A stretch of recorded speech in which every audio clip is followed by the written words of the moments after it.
Hi viewers, welcome to my channel. Today's recipe వచ్చేసి haleem seeds halwa. దీనికి కావలసిన పదార్థాలు హలీమ్, పాలు, రవ్వ, షుగర్, వాటర్. సో దీని యొక్క తయారీ విధానం చూసినట్లయితే 1 కప్పు రవ్వని తీసుకొని బాగా వేయించుకోవాలి. నేను వీడియోలో కలుపుతున్నట్టు విధంగా రవ్వని అడగంటకుండా వేయించుకోవాలి. సో దీన్ని ఒక బౌల్లోకి తీసేసుకొని అన్నీ స్టవ్ పైన పెట్టేసి 2 గ్లాసుల వాటర్ని వేసి మరిగించుకోవాలి.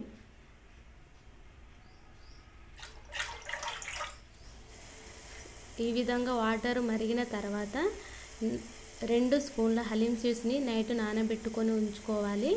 సో వాటిని అవి 2 స్పూన్స్ వేస్తే మనకి నానిన తర్వాత హాఫ్ బౌల్ అవుతాయి. సో దీనిని మనము ఈ మరుగుతున్నటువంటి నీటిలో వేసి కలుపుకోవాలి.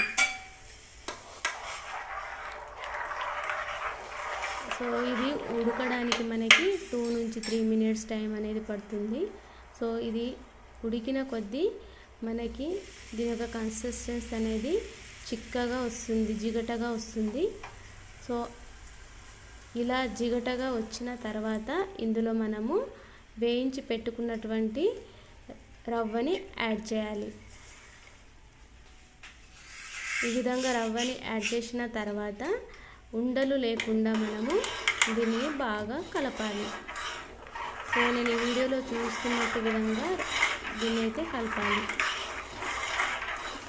రవ్వ యాడ్ చేయగానే ఫ్లేమ్ అనేది సిమ్లో పెట్టేసేయాలి.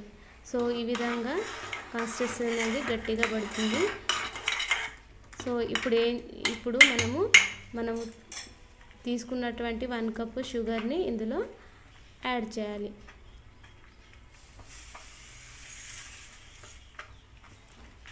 షుగర్ యాడ్ చేశాక మనము దీన్ని కలపాలి. చూడండి ఎంత బాగా గట్టిగా వస్తుందో. సో ఈ విధంగా తయారైన తర్వాత సో ఇదంతా ప్రాసెస్ అనేది లో ఫ్లేమ్లోనే జరుగుతుంది. సో ఇప్పుడు మనము ఒక క్యాప్ని పెట్టేసుకొని స్టవ్ని ఆఫ్ చేసేసి ఒక 2 మినిట్స్ పాటు ఉంచాలి. క్యాప్ తీసి చూసినట్లయితే హలీమ్ హల్వా అనేది ఈ విధంగా రెడీ అయిపోయింది. దీనిని ఒక ప్లేట్లోకి తీసుకొని సర్వ్ చేసుకోవడమే. సో ఇది చిన్న నుంచి పెద్ద వాళ్ళ వరకు అందరూ తినొచ్చు, చాలా హెల్దీ. ఇందులో మనకి కావాల్సినన్ని పాలని వేసుకొని, సో ఇది ఎముకల్ని దృఢపరచడానికి, రోగనిరోధక శక్తిని పెంచడానికి చాలా ఉపయోగపడుతుంది ఈ హల్వా. ఈ వీడియో మీకు నచ్చినట్లయితే లైక్ చేయండి, సబ్స్క్రైబ్ చేయండి, పక్కనే ఉన్నటువంటి బెల్ ఐకాన్ని క్లిక్ చేయండి. Thank you so much for watching this.